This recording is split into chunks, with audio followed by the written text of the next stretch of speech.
These days, young people cannot endure marriage. The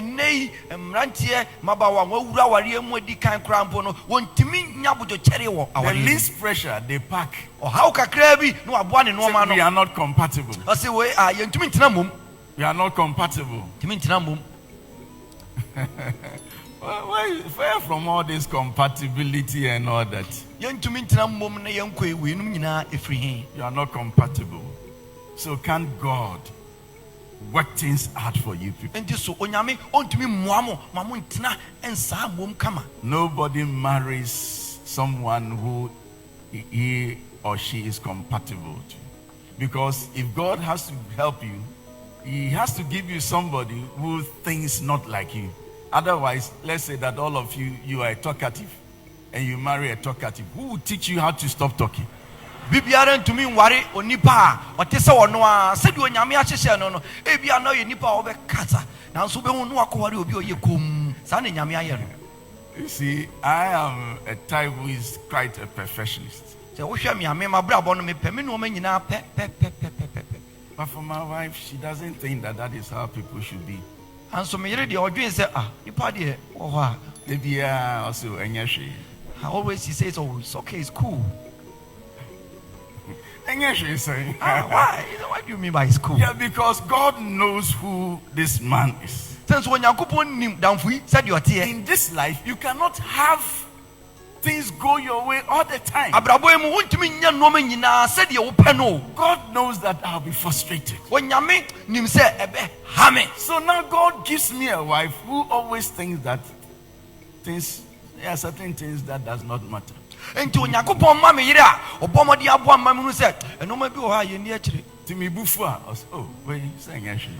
I'm angry, she's like, oh, take it easy, take it easy. So now I know that in life, a lot of things don't really matter. Let us focus on Christ, the solid rock. Let us serve him in righteousness. He who will come will soon appear. Don't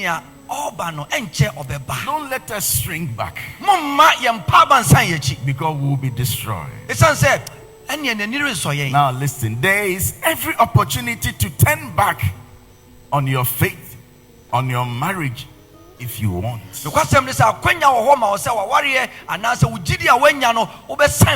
But I came to encourage you to hang in there. Hebrews 11 from verse 9. By faith he made his home in the promised land, like a stranger in a foreign country. That is Abraham. He lived in tents, as did Isaac and Jacob, who were heirs with him of the same promise.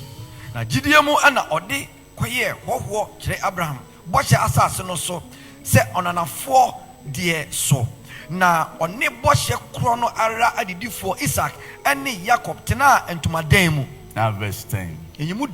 For he was looking forward to the city, not a city. This is a specific one. To the city with foundations, not tents, whose architect and builder is God himself. Na otwen kura e wofa pema ne chichirifo ene ne yefo ene onyankopon. Verse 13. All these people were still living by faith when they died. They did not receive the things promised. Yet it didn't make the promise of God futile. It didn't make God a liar. They only saw them and welcomed them from a distance, admitting that they were foreigners and strangers on this earth.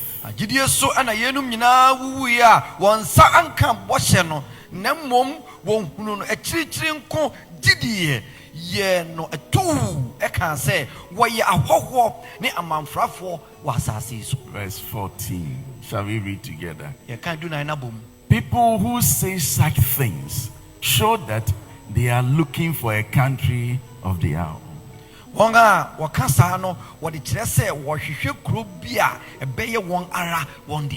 the 15 is a big one. if they had been thinking of the country they left, the world, they would have had opportunity to return. Na se woni de wo free mu no bae no a anka wo adagya se wo besan wo adagya se wo besan akọ. Young man, if you think about the world from where you came back, you have the opportunity to return. Mrantie wiase amu free mu bae no se mo dwendwen ho se mo pese mo san kọ bioma mbetumi asan. You have the opportunity to check out of marriage. You have opportunity to go back to those girlfriends. You have opportunity.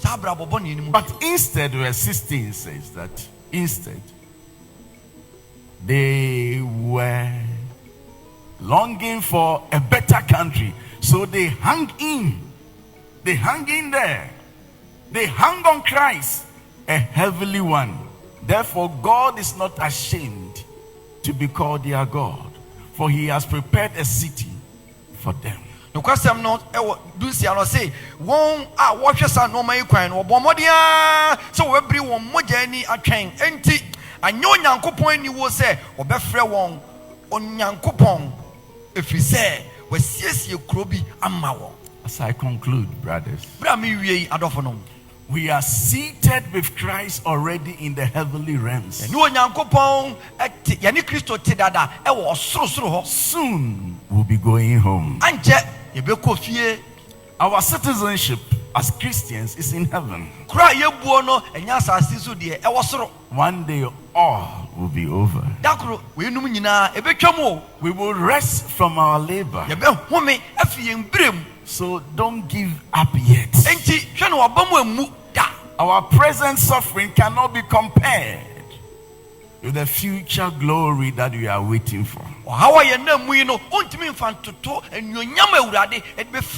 Those who overcome shall be given a new name.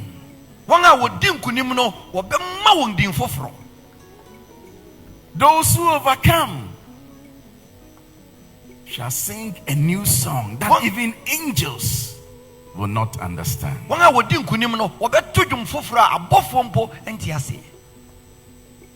The Lord himself will wipe away our tears. The past will not be remembered. So let us persevere, because those who sow in tears for Christ's sake will doubtless come back rejoicing with great harvest. May your anchor hold in the storms of life. May we keep our hopes alive